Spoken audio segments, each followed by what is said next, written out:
এই তিনটা বাহিনীর, যেটা আগে বলছিলাম যে তিনটে বাহিনীর পোশাকের পরিবর্তনের বিষয়টা অনুমিতই ছিল, এবং এটার একটা গণ চাহিদাও বলা যেতে পারে ছিল যে এদের পোশাক পরিবর্তন করা উচিত। তার কারণ যেই পোশাক পরে ছোট্ট 3 বছরের 4 বছরের যে শিশুগুলিকে গুলি করা হয়েছে হেলিকপ্টার থেকে, যেই গুলি মাথায় বিদ্ধ হয়ে গলা দিয়ে বের হয়ে গেছে, যে ছোট্ট বাবার কোলে শিশু জানালা দিয়ে সেই ঘাতকের গুলি এসে তার বুক ছিদ্র করে বেরিয়ে গেছে, সেই বাবা সেই পোশাক পরিহিত পুলিশকে দেখলে আপনি আমি ভুলে যেতে পারি, কিন্তু সেই বাবা কিন্তু ভুলতে পারবে না।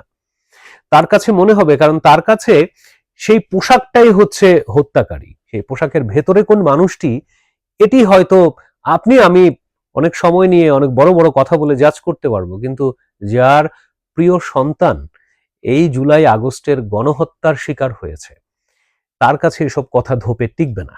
তার কাছে এই রঙের পোশাক পরা মানুষটি হচ্ছে সেই গণহত্যাকারী। সুতরাং এই পোশাকের রং পরিবর্তনটা যথার্থ, তাতে কোনো সন্দেহ নেই। কিন্তুটা তাহলে কোথায়? কিন্তুটা হচ্ছে, আপনি যাই করেন একটা মিনিমাম স্ট্যান্ডার্ড তো রাখতে হবে, একটা মিনিমাম স্ট্যান্ডার্ড। আমরা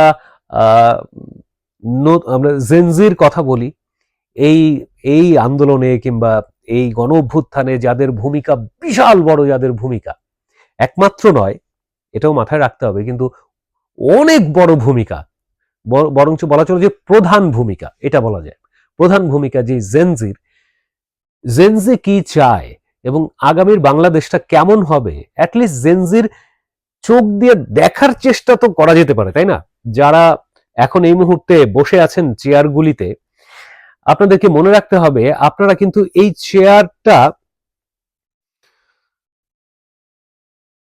কি বলা যেতে পারে, ম্যান্ডেট নিয়ে বা নির্বাচিত প্রতিনিধি, হাজার হাজার লাখ লাখ মানুষের ভোট নিয়ে একজন মানুষের ম্যান্ডেট নিয়ে যে বসে, এই বসা কিন্তু সেই বসা না।